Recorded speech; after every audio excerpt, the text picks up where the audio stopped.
Good morning. स्वागत है आपका उत्तराखंड देवभूमि चैनल में। और आज हम बात कर रहे हैं चंद राजवंश की। हमने पिछले के वीडियो में बाकी के उत्तराखंड के राजवंश पढ़े थे और इस चंद राजवंश जो कि बहुत इम्पोर्टेंट राजवंश है हमारे उत्तराखंड के एग्ज़ाम के लिए, इस चंद राजवंश का जो संस्थापक था वो था सोमचंद। कुछ कहीं कहीं पे थोरचंद भी लिखा हुआ है, लेकिन इसका जो सही आंसर है वो सोमचंद ही है। सोमचंद दामाद था ब्रह्मदेव का। ब्रह्मदेव ने इसको दहेज में चंपावत राज्य दिया था। उस समय चंपावत को राजमूंगा बोला जाता था। तो उस समय चंपावत पे राज करने वाला कौन था? सोमचंद। और ये कौन से टाइम पीरियड की बात है? 700 ईस्वी के टाइम पीरियड की बात है। चंद राजवंश का जो सोमचंद था, इसने एक चौथानी ब्राह्मण का एक दल बनाया। चौथानी ब्राह्मण के दल में जोशी लोग थे और भी काफ़ी तीन पंडित लोग और थे। और इसने एक चाराल पद भी बनाया। चाराल यानी कि चार किलेदार। उसने क्या किया था, अपने चंपावत के आसपास 4 किलों का निर्माण कराया था और उन किलों की रक्षा करने के लिए 4 किलेदारों का निर्माण कराया था। 4 किलेदारों का एक पद बनाया था। और इसी ने चंद राजवंश ने ही उत्तराखंड में पंचायती राज व्यवस्था की शुरुआत करी थी। और पंचायती राज व्यवस्था शुरुआत करने के बाद इतनी सक्सेसफुल नहीं हुई थी इसकी पंचायती राज व्यवस्था। और उसके बाद जो चंद राजवंश में जो अगला जो राजा आया वो आया इंद्रचंद। बीच में भी काफ़ी राजा आए होंगे, लेकिन जो हम इम्पोर्टेंट जो राजा हैं हम सिर्फ उन्हीं की बात करेंगे। इंद्रचंद ने, इसका ये बहुत इंपॉर्टेंट क्वेश्चन है, इसने रेशम उत्पादन स्टार्ट किया था। रेशम उत्पादन के लिए जो ये कीड़े लाया था, वैसे तो तिब्बत, आपको पता होगा कि चीन और तिब्बत में रेशम उत्पादन सबसे ज़्यादा होता है, लेकिन ये चीन से कीड़े ना लाकर ये नेपाल से कीड़े लेके आया था। नेपाल से कीड़े, ये एक वहाँ की एक रानी थी, उनसे लेके आया था। वो रानी चीन से कीड़े लेके आए थे, लेकिन जो ये कीड़े लेके आया था ये नेपाल से लेके आया था। इसने एक पटरंग प्रथा शुरुआत करी थी। इसने पटरंग प्रथा शुरुआत करने के बाद अब जो राजा आया था नया, वो था वीणाचंद। जो ये पटरंग प्रथा थी, आप इसमें ये बोल सकते हैं कि ये इसमें झूठ बोलते थे। जैसे कि एक कहावत वहाँ पे सिद्ध हो गई थी कि जो जितना ज़्यादा झूठ बोलेगा उसका रेशम का उत्पादन उतना अधिक होगा। तो इसलिए ये पटरंग वाली प्रथा वहाँ स्टार्ट हो गई थी। अब उसके बाद जो राजा आया वो आया वीणाचंद। वीणाचंद जो विलासी राजा होते हैं वो था, इसलिए इसका टाइम पीरियड ज़्यादा नहीं था। सिर्फ इसका 856 से लेके 869 का टाइम पीरियड इसका रहा था। और इसलिए इसके टाइम पीरियड पे खस राजा ने आक्रमण किया था। खस राजा एक बीजड़ नाम का एक राजा था, उसने आक्रमण किया था और आने वाले 200 सालों तक उसने कुमाऊँ पे उसने शासन किया था। यानी कि काली कुमाऊँ भी उसमें बोलते थे इसको, चंपावत को। तो इसने उसमें वहाँ पे शासन किया था। और इनका जो शासन था खस राजाओं का, वो एक बहुत ही अत्याचारी शासन था। और इस खस का जो अंतिम राजा था वो था सोपाल। सोपाल को चंद वंश के एक राजा थे वीरचंद, उन्होंने हराया था। और उसके बाद फिर से यहाँ पर चंद राजवंश का स्थापत्य हो गया था। चंद राजवंश में ही एक राजा थे त्रिलोकचंद ने 1296 में साम्राज्य विस्तार किया। त्रिलोकचंद एक पहला चंद राजा थे जिन्होंने साम्राज्य विस्तार नीति को अपनाया। ये अलाउद्दीन खिलजी के टाइम पीरियड के राजा थे। अब बात करते हैं ज्ञानचंद की। ज्ञानचंद कुमाऊँ की गद्दी पर सबसे लंबे समय तक शासन करने वाला राजा बने थे। बस आपको ये याद रखना है। इसका एक पॉइंट ये भी है कि कुमाऊँ की गद्दी पर सबसे ज़्यादा शासन करने वाला कौन सा राजा था, वो था ज्ञानचंद। ज्ञानचंद को गरुड़ की उपाधि भी दी गई थी और कहते हैं कि उनको गरुड़ की उपाधि, वो विष्णु के उपासक थे इसलिए भी दी गई थी। अब ये तो अब कहानियाँ हैं कि उनको गरुड़ की उपाधि कैसे दी गई थी। कुल मिला के हम ये याद रखते हैं कि ज्ञानचंद को गरुड़ ज्ञानचंद के नाम से भी जाना जाता है। जो ज्ञानचंद था वो फिरोजशाह तुगलक के दरबार में गया था 1375 में। और इसका एक सेनापति था नीलू कठायत। नीलू कठायत ने क्या करा था, रुहेला जो बरेली के आसपास का जो एरिया है रुहेलखंड का, वहाँ से इसने बरेली के जो शासक था उसने चंद वंश पे आक्रमण किया था, तो इसने उन रुहेलाओं को भी भगाया था। कठायत है, नीलो कठायत को हम एक राजभक्त के नाम से भी जानते हैं, क्योंकि ये चंद राजवंश का एक बहुत ही राजभक्त था। नीलो कठायत एक बहुत ही राजभक्त था। रौत भूमि दान में दी जाती थी। जो रौत भूमि हुआ करती थी वो होती थी कि जब दान में तब दी जाती थी जब कोई बहुत ही वीरता का काम स्टार्ट करता था। जब कोई वीरता का काम करे तो उसे वहाँ का राजा रौत भूमि दान में दे दिया करता था।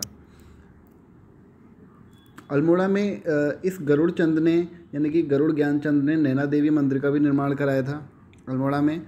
और अब बात हम करेंगे भारती चंद की। ये भी हमारा एक बहुत इम्पोर्टेंट राजा है भारती चंद। इसका जो टाइम पीरियड था वो था 1437 से 50 तक का। इसको हम शीघ्र नृपति कहा गया है अभिलेखों में। इसको अभिलेखों में क्या कहा गया है? शीघ्र नृपति।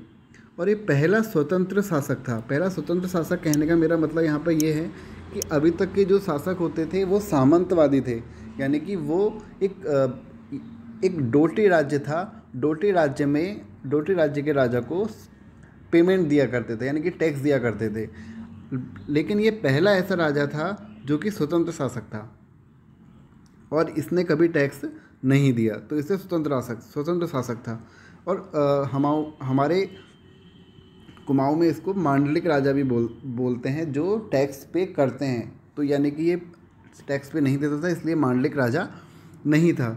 इसी के टाइम पीरियड पर 12 वर्षीय युद्ध स्टार्ट हुआ था। अब 12 वर्षीय युद्ध क्या था कि ये इतने ज़्यादा युद्ध करता था कि 12 वर्ष तक इसका लंबा एक युद्ध चला। तो इस युद्ध में जो सैनिक थे वो टिक नहीं पाते थे इतने लंबे टाइम पीरियड तक घर से बाहर रहने के लिए, क्योंकि अब उनको घर भी तो जाना है ना, क्योंकि इतना लंबा टाइम पीरियड है तो लोग घर से बाहर नहीं रहना चाहते हैं। तो वहाँ के सैनिकों का भी यही हाल था। तो इसने क्या करा, एक प्रथा थी कट्टकाली प्रथा। कट्टकाली प्रथा एक गलत ही प्रथा थी।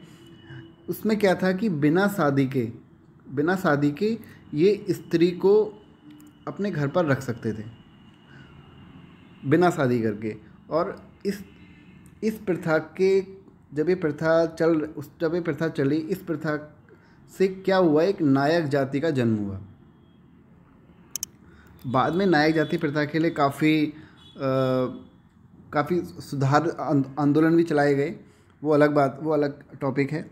अब हम बात करते हैं कि इस जो रत्नचंद है, वंश का ही एक राजा है, उसने पहला भूमि बंदोबस्त चलाया था। पहला बंदोबस्त मतलब भूमि की नाप करने वाला। और उसके बाद का जो राजा है वो है कीर्तिचंद। कीर्तिचंद का जो टाइम पीरियड है वो है 1488 से 1503 तक। इसके जो टाइम पीरियड है वो है लोधी वंश का टाइम पीरियड है इसका। उस समय क्या हुआ था, जब ये लोधी वंश के टाइम पीरियड में क्या हुआ था, इसने पहला जो राजा था वो गढ़वाल पर आक्रमण किया था। और उस समय गढ़वाल का जो राजा था वो था अजयपाल। वही राजा है जो 52 गढ़ों को जीतने वाला है।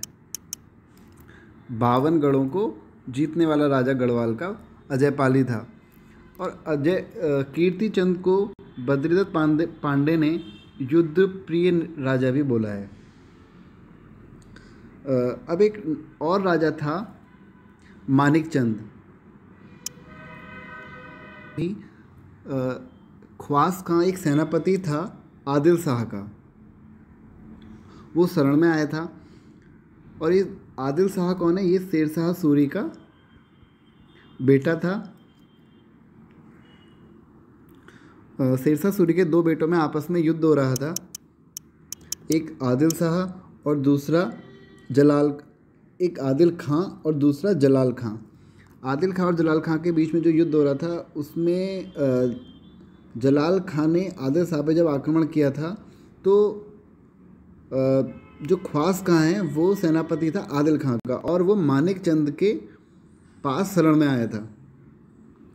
अब बात हम करेंगे भीष्म चंद की।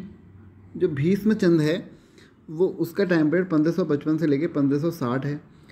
ये बुढ़ापे में शासक बना था, इसलिए ये काफ़ी बूढ़ा ही था, तो ये ज़्यादा कुछ युद्धों में कर नहीं पाया था। इसने खगमरी किले का निर्माण कराया था, और ये अकबर के समकालीन था। ये क्वेश्चन पूछा जाता है कि खगमरी किले का निर्माण किसने कराया था या जीर्णोद्धार किसने कराया था, वो था भीष्मचंद।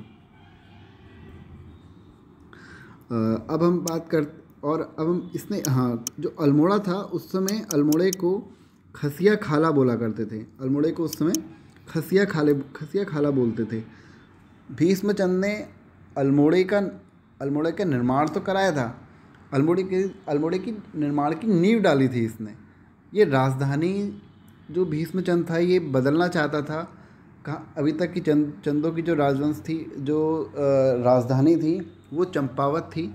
चंपावत से ये चाहता था कि जो राजधानी है वो अल्मोड़ा शिफ्ट हो जाए, लेकिन ये सिर्फ तैयारी करता रह गया और तब तक इसकी क्या हो गई, मौत हो गई। उसके बाद आया बालो कल्याण चंद, इसको कहीं कहीं बलदेव भी बोलते हैं। इसका टाइम पीरियड 1560 से 1568 तक रहा, और इसने ही राजधानी जो है अल्मोड़ा बनाई थी 1563 में। ये बहुत इंपॉर्टेंट क्वेश्चन है कि चंपावत से राजधानी अल्मोड़ा कौन ले गया, तो वो बालो कल्याण चंद या बलदेव ले गया। कब ले गया, 1563 में ले गया, और ये भी अकबर के समकालीन था। आप देखो अकबर का जो टाइम पीरियड था वो काफ़ी ज़्यादा था। अकबर ने 1556 से लेकर 1606 तक शासन किया था, लगभग 50 साल उसने शासन किया। तो उसके टाइम पीरियड पे काफ़ी चंद्रराज का शासन हुआ था। उसी का एक सैनिक था हुसैन खां टुकड़िया। उसने इस पे 2 बार आक्रमण किया था, 1568 और 1575 में। अकबर ने रुद्रचंद से कहा कि आप इक्फा युद्ध करो, और उसके बाद जो भी जीतेगा उसको हम वो इलाका सौंप देंगे। तो इक्फा युद्ध था एक एक करके, यानी कि सिंगल करके लड़ोगे। तो उसने किसी अपने सैनिक को भेजा, और सैनिक को जब भेजा तो उस सैनिक और रुद्रचंद के बीच में युद्ध हुआ। लेकिन उस युद्ध में जो रुद्रचंद था वो जीत गया। अब उसके जीत जाने से क्या हुआ, जो अकबर था वो काफ़ी इम्प्रेस हो गया। उसने इम्प्रेस होके उसको अपने पास बुलाया, और पास बुलाने के बाद उसको एक नागौर का युद्ध हुआ था। उसने नागौर के युद्ध में भी रुद्रचंद शामिल हुआ था अकबर की तरफ से। और जो बीरबल सभी को पता है, एक पंडित था, यानी कि पुरोहित था। बीरबल को रुद्रचंद ने अपना पुरोहित बनाया, यानी कि रुद्रचंद के जो भी पुरोहित थे वो बीरबल के बाद में सारे के सारे वंशज ही थे। मल्ला महल का भी निर्माण रुद्रचंद ने ही कराया था। और रुद्रपुर जो शहर है वो भी रुद्रचंद ने ही बसाया था। और एक क्वेश्चन और आता है कि अकबरनामा में कौन से राजा का उल्लेख है, तो अकबरनामा में रुद्रचंद का उल्लेख है। इसने एक किताब लिखी थी त्रिवेणिक धर्म निर्णय किताब इसी ने लिखी थी। और 1581 में ग्वालदम का एक युद्ध हुआ था। उस ग्वालदम के युद्ध में एक तो रुद्रचंद था और दूसरा एक गढ़वाल का शासक था बलभद्र शाह ने रुद्रचंद को इस युद्ध में हराया। उसके बाद जो राजा था वो था लक्ष्मीचंद जो राजा था। लक्ष्मीचंद और शक्ति गोसाई दोनों आपस में भाई थे, बट जो शक्ति गोसाई था वो अंधा था। अंधा होने के कारण उसको कुमाऊँ का धृतराष्ट्र भी बोला करते हैं। इसने ही मुट्ठी और नाली प्रथा की शुरुआत कराई थी। इसने क्या करा था, लक्ष्मीचंद ने गढ़वाल पर 7 बार आक्रमण किया। 7 बार आक्रमण करने के बाद ये 7 बार हारा, और जब इसने 8वीं बार आक्रमण करा तो ये उस युद्ध में जीत गया, और उसने उस युद्ध में खतर सिंह को हरा दिया था, और खतर सिंह उस युद्ध में मारा गया था। तभी से खतड़वा त्यौहार की शुरुआत हुई थी। उसके बाद बीच में एक शासक और आया था, वो इतना इम्पोर्टेंट नहीं है, उसको वहाँ के जो सेनापति या और भी जो उसके सहायक लोग थे उन्होंने खाने में जहर दे के मार दिया था। इसलिए उसके बाद नया शासक जो बना वो था त्रिमल चंद। त्रिमल चंद का जो टाइम पीरियड था वो था 1625 से लेके 38 तक, यानी कि 1638 तक। इसने अपने टाइम पीरियड पे अपनी सुरक्षा को लेके काफ़ी ध्यान दिया, क्योंकि इसके पहले के जो राजा था उसको खाने में जहर देके मारा था। तो इसने उसी लिए एक रसोइया पद का एक निर्माण कराया, यानी कि उसने रसोइया पद बनाया और अपने खाने को लेके ये काफ़ी ज़्यादा सतर्क रहता था। और ये इसने जो रसोइया बनाया था वो जो इन्हीं के चंद राजवंश का एक राजभक्त होता था, नीलू कठायत। जो नीलू कठायत था उसी का एक वंशज था, उसी को इसने अपने रसोइया पद का पदभार सौंपा। उसके बाद जो एक राजा आया वो आया बाज बहादुर चंद, जो कि बहुत ज़्यादा इम्पोर्टेंट राजा है। बाज बहादुर चंद को एक बूढ़ा अत्याचारी राजा बोला जाता है, और इसकी जो उपाधि थी बहादुर की, जो इसको उपाधि मिली थी वो शाहजहाँ ने दी थी। शाहजहाँ का टाइम पीरियड, यानी कि इसी के टाइम ये दोनों आपस में समकालीन थे। और बहादुर शाह का जो पोता था, जो शाहजहाँ का जो पोता था दारा शिकोह का बेटा सुलेमान शिकोह, यानी कि शाहजहाँ का पोता हुआ सुलेमान शिकोह को जो शरण दी थी वो बाज बहादुर ने ही दी थी। और बाज बहादुर का जो टाइम पीरियड था वो देखिए इसे 1638 से लेके 78 तक इसने शासन किया, तो इसका काफ़ी लंबा टाइम पीरियड था। और इसके पास जब सुलेमान शिकोह मदद के लिए आया था, उसने बाज बहादुर ने क्या करा, मना कर दिया। क्यों मना कर दिया? क्योंकि जो बाज बहादुर था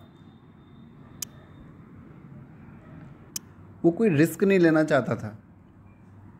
इस बाज बहादुर ने ही जैसे मुस्लिम काल में जो कर लगते थे वो इसने कुमाऊं में भी लगाए। इसने जजिया कर कुमाऊं में लगाया था, नमक कर इसने लगाया था, और सिरती कर भी इसने लगाया था। सिरती कर तिब्बतियों पे लगता था।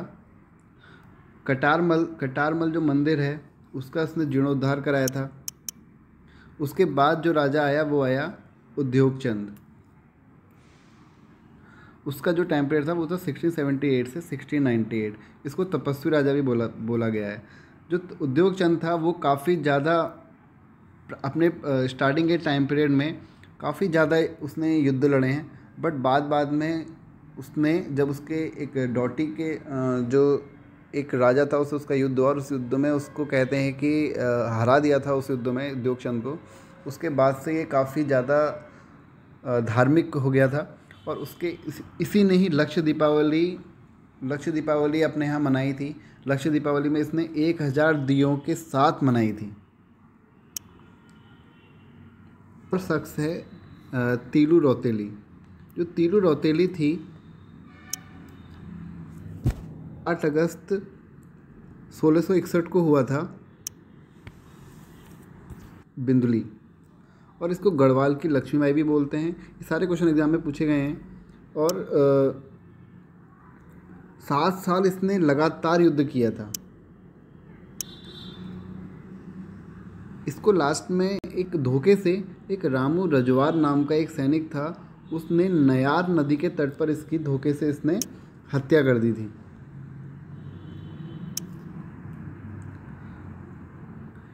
जो रामू रजवार जो ये सैनिक है, इसको पहले तो उसको यही पता नहीं था कि जो अभी तक हमको हरा रही है युद्ध में वो एक महिला है। और जैसे इसको महिला का पता लगा कि एक महिला है, तो इसने उसको ये इतना शर्मसार हुआ, और इसने शर्म के मारे पहले तो इसने तीलू रौतेली को मारा, और उसके बाद इसने खुद सुसाइड कर लिया। जो तीलू रौतेला थी उसने गुरिल्ला पद्धति को अपनाया था कत्यूरी शासकों के खिलाफ। तो अभी हमारा कत्यूरी जो ये चंद राजवंश है अभी इतना ही। इससे आगे का हम अगले वीडियो में देखेंगे।